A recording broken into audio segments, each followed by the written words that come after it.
What if I told you that a disease we used to call an older person's illness is now rapidly targeting young, healthy adults in their 20s, 30s, and 40s?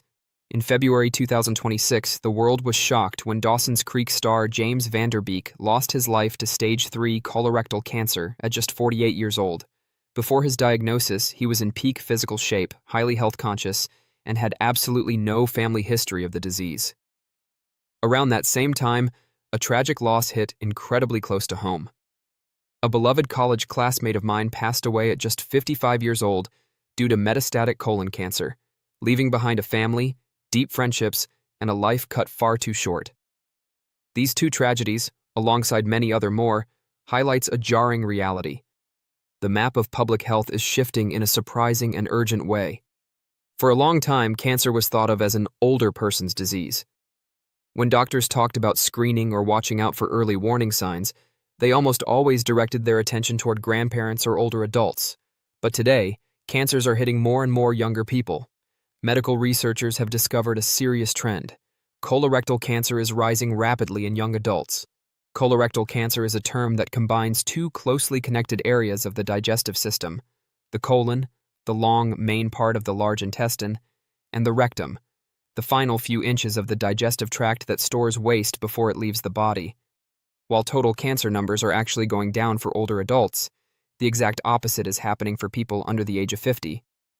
Today, colorectal cancer has become the #1 cause of cancer death for men under 50 and the #2 cause for women under 50 in the United States. To protect our communities, we have to look closely at the data, understand the biology behind why this is happening, and map out a practical path forward for prevention and early detection.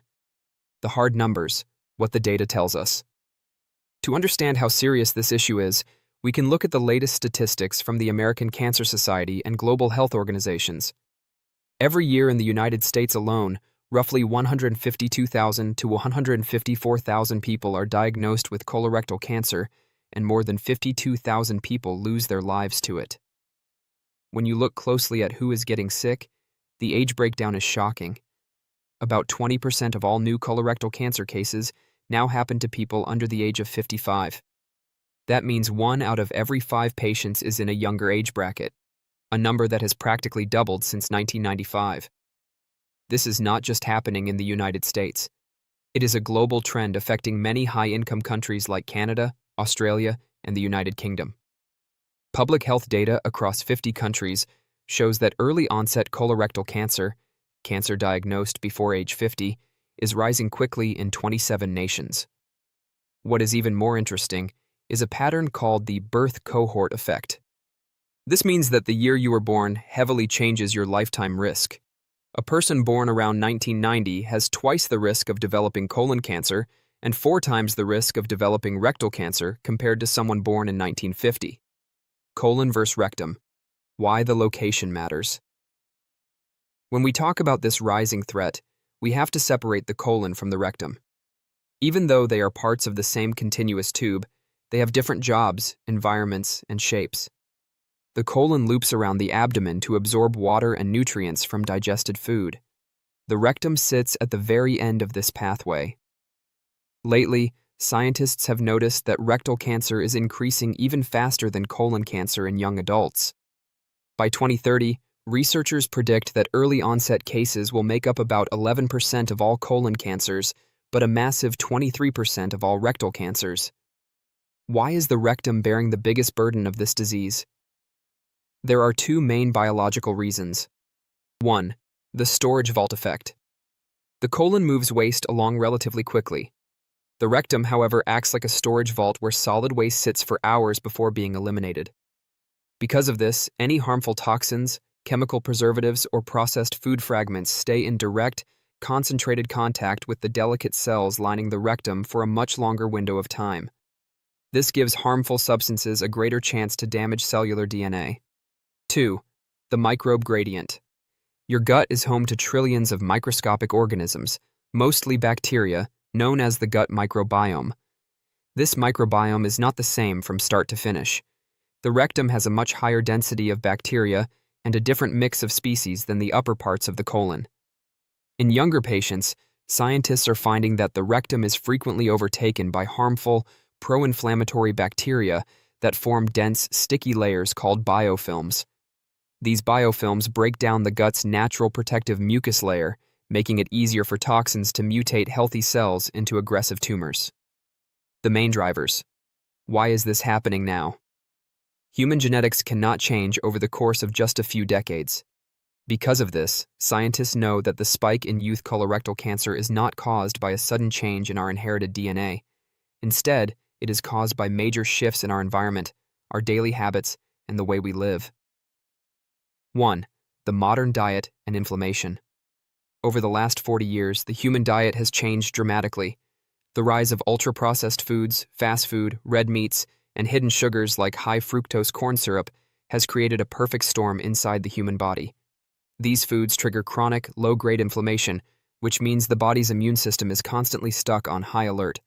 Over time, this constant chemical stress damages healthy tissues and can cause cells to divide incorrectly, occasionally leading to cancer, and the gut is hit the worst. 2. The sitting epidemic. Human bodies are designed to move, but modern life has become highly sedentary. Between school, desk jobs, computers, and screens, many young people spend more than 14 hours every single day sitting down. Physical inactivity slows down digestion, increases insulin levels, and alters the body's metabolism, creating an environment where abnormal cells can grow out of control without being stopped by the body's defense systems. 3. Starving the microbiome. Good gut bacteria need one primary food source to survive: dietary fiber, which comes from whole grains, fruits, and vegetables. The average modern diet includes only 10 to 15 grams of fiber per day, but our bodies need 25 to 30 grams. When good bacteria starve, they can no longer produce protective molecules like butyrate, which keeps the lining of our intestines healthy. Combined with the frequent use of antibiotics during early childhood, our natural gut defenses are often weakened long before we reach adulthood. Facing the challenges, delayed diagnosis. The rising numbers are only half of the problem. The other half is that younger adults are much more likely to be diagnosed at an advanced stage, stage 3 or IV, meaning the cancer has already spread to other parts of the body and is far more difficult to treat. There are a few reasons for this dangerous delay. The age blind spot. Regular screening tools, like colonoscopies, used to start at age 50. Because the disease is rising in youths, medical groups recently lowered that starting age to 45. However, this still leaves people in their 20s, 30s, and early 40s completely outside the safety net of routine checks. The symptom blind spot. When an older adult notices blood in their stool, doctors immediately check for cancer. But when a 30-year-old notices the exact same thing, both the patient and the doctor often assume it is a simple, harmless issue like hemorrhoids, a small tear, anal fissure, or stress. Because of this, young patients frequently wait 6 to 12 months before getting the right diagnostic tests, allowing an aggressive tumor to grow unchecked. Awareness, prevention, and early detection.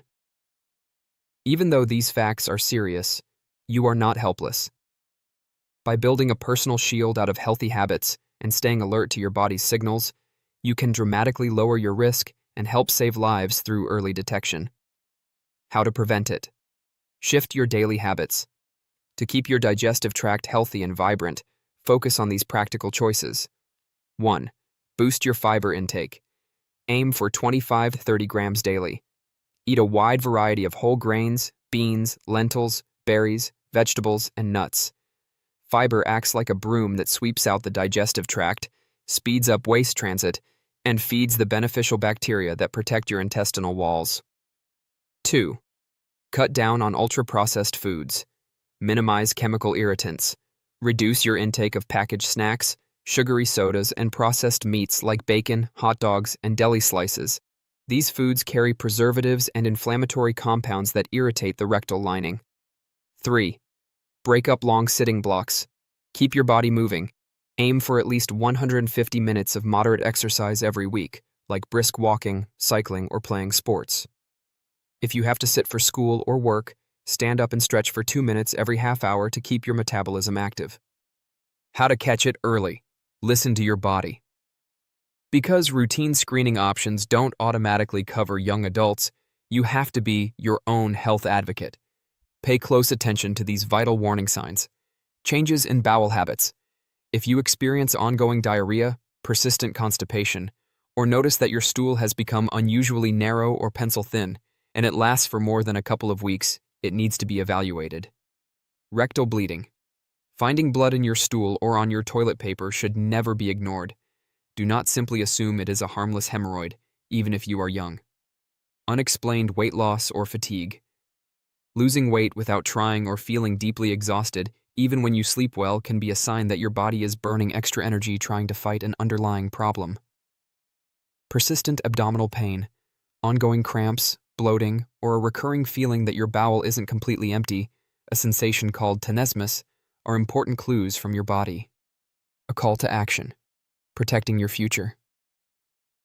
The stories of my 55-year-old college classmate and James Vanderbeek are loud and clear warnings. Cancer did not care that my classmate was in the prime of her life, and it did not care that Vanderbeek was a Hollywood star in fantastic physical shape. The traditional rules of who gets colorectal cancer have broken down. If you are a young adult, you cannot afford to wait until you turn 45 or 50 to think about your digestive health. The daily choices you make right now, the food you eat, how much you move, and how closely you listen to your body are your primary defense systems. Take a look at your daily habits. Are you giving your gut microbiome the fiber it needs to protect you? Are you standing up and breaking up long blocks of screen time? Most importantly, if something feels wrong, do you have the courage to speak up? If you experience any of the warning signs discussed above, do not wait or assume you are too young to face a serious health issue. Schedule an appointment with a healthcare professional, describe your symptoms clearly, and ask directly if a diagnostic test is necessary. Catching changes early makes all the difference, and being young does not mean you should ignore what your body is trying to tell you. Take charge of your health today. It could save your life. If you find this episode helpful, please share it with someone you care about.